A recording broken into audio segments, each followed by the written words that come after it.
Logarithms chapter में next property देखते हैं, that is a to the power log of b base c।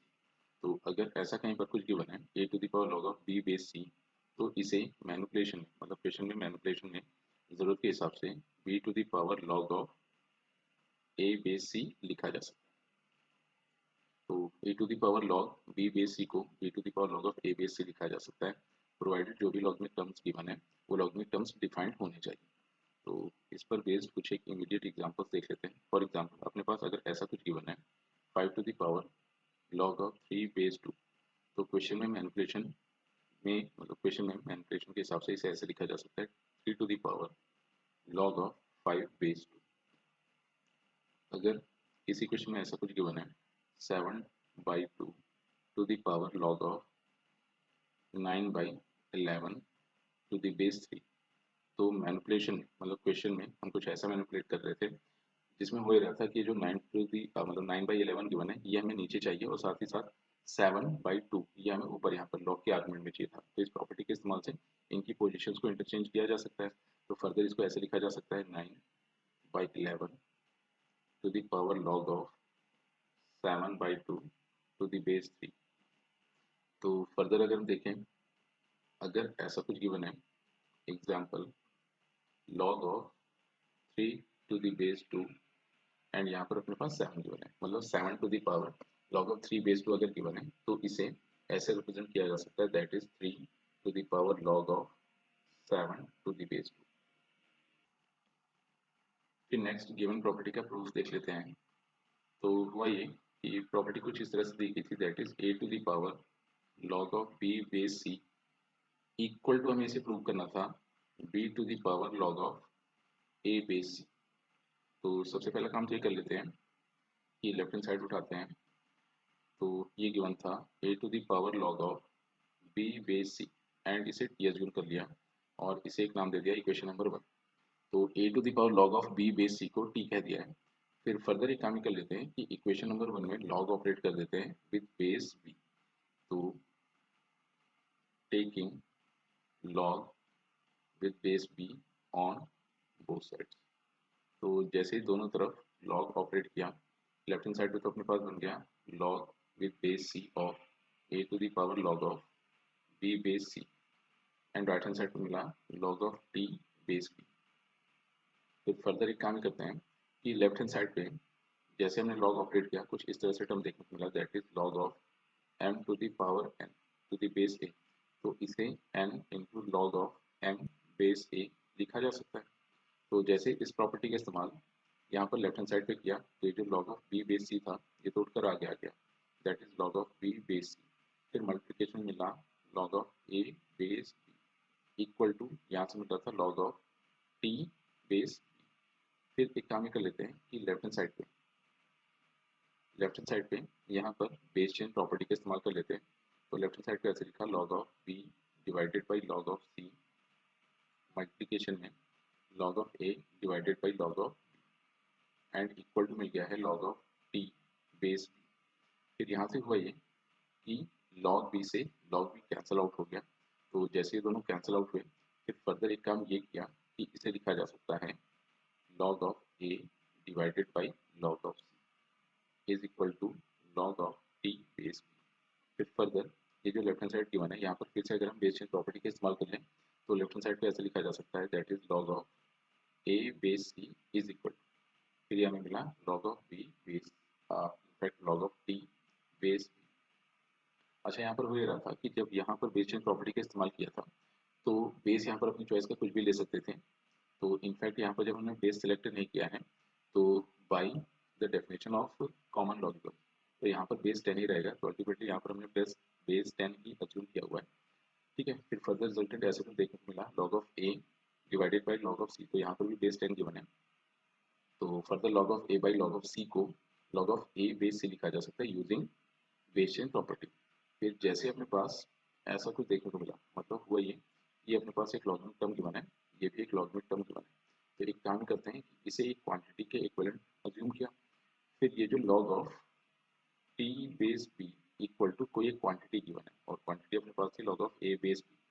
तो अगर हम इस लॉगरिथमिक फॉर्म को b के एक्सपोनेंशियल फॉर्म में रिप्रेजेंट करना चाहें तो यहाँ से t equal to b to the power log of a base b लिखा जा सकता है।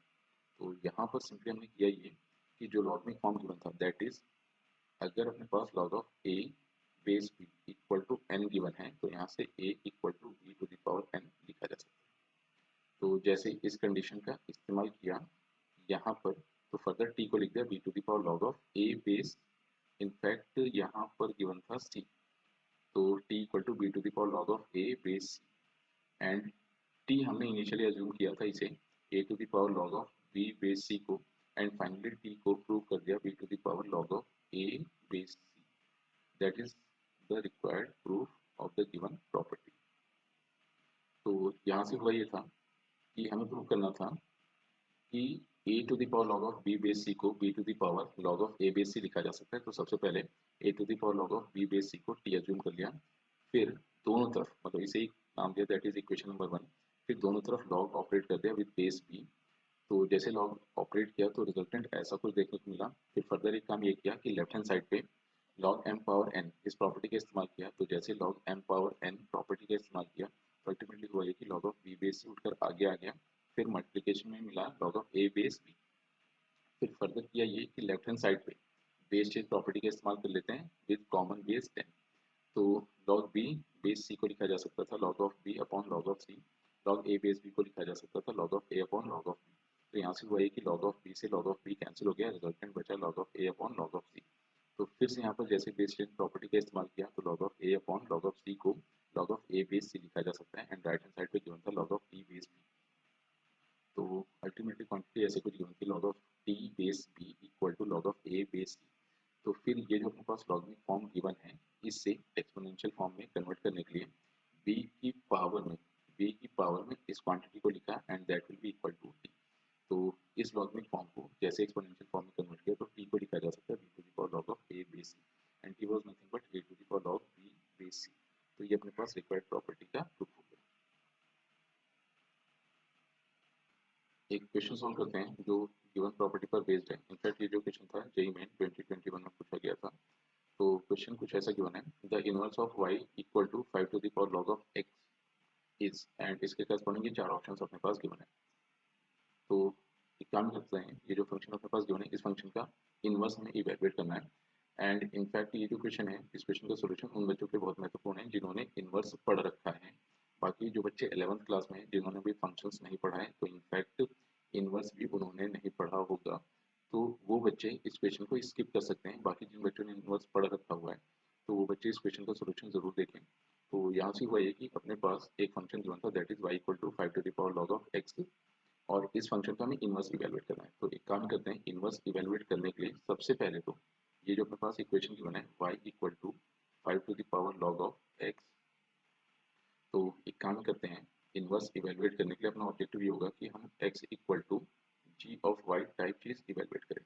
तो ये जो इक्वेशन अपने पास गिवन है इस इक्वेशन को कुछ ऐसे मैनिपुलेट करेंगे कि x equal to g of y type चीज देखने को मिले। तो जैसे ही x equal to g of y type चीज देखने को मिली तो g of y is nothing but inverse of fx function. तो होता यह था कि y equal to fx function given होता था, हमें इस फंक्शन पे इनवर्स कैलकुलेट करना होता था। तो हुआ ये कि y इक्वल टू fx को एक इक्वेशन के इक्विवेलेंट अज्यूम किया, तो इसे एक इक्वेशन की तरह मैनिपुलेट किया एंड इस इक्वेशन को x के लिए in terms of y solve किया।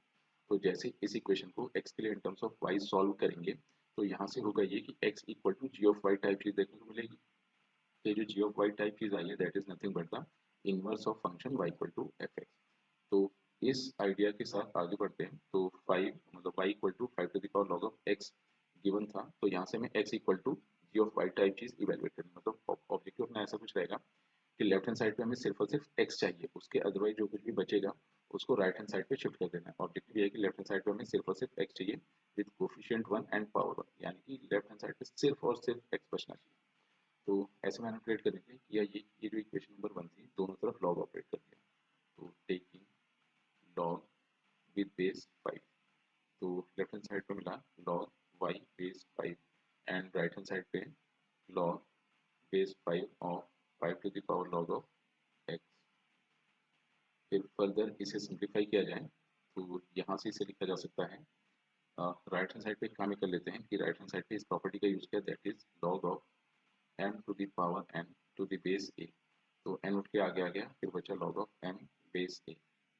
तो इसे फर्दर सिंप्लीफाई करें तो ये बन गया log of x multiplication log of 5 base 5, तो ये तो 1 हो गया। फिर फर्दर ये ऐसे मिल रहा था log ऑफ y बेस 5।